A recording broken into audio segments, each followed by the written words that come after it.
దేవుని మహిమార్థమై మన ప్రభువును ప్రియరక్షకుడైనటువంటి యేసుక్రీస్తు వారి పరిశుద్ధ నామంలో నీతి నివసించే రాబో లోకము అను మా ఛానల్ను వీక్షిస్తున్న మీ అందరికీ నా శుభములు తెలియపరుచున్నాను.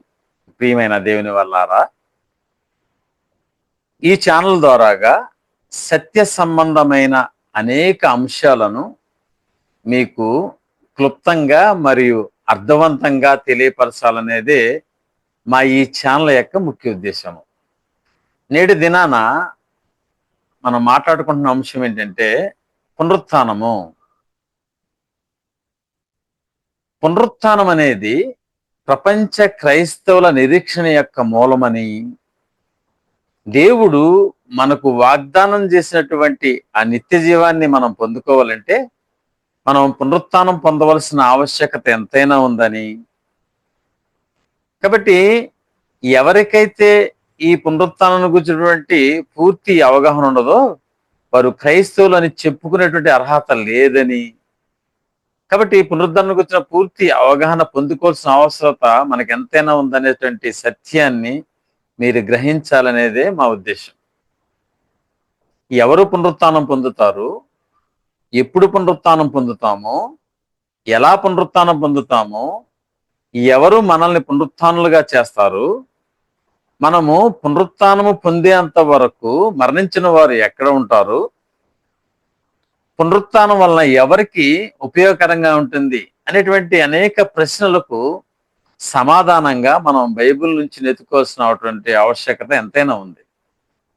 ఎందుకని పునరుత్థానం గురించి ఆవశ్యకత మీకు చెప్పాలని ఆలోచిస్తున్నామంటే, చనిపోయిన వారు దేవుని దగ్గరికి వెళ్ళిపోతారు అనేది కొందరు బోధిస్తున్నారు. ఆత్మ శరీరం విడిపోవటమే మరణించటము, అలాగా విడిపోయినటువంటి ఆత్మ శరీరము, ఆత్మకు మరణం ఉండదు, ఆత్మ మరొక చోట జీవిస్తుంది అనేటువంటి అనేకమైనటువంటి బైబిల్కు సంబంధం లేని అంశాలను లోకంలో బోధిస్తూ పునరుద్ధరణ గురించినటువంటి పూర్తి అవగాహనను కల్పించలేకపోయింది.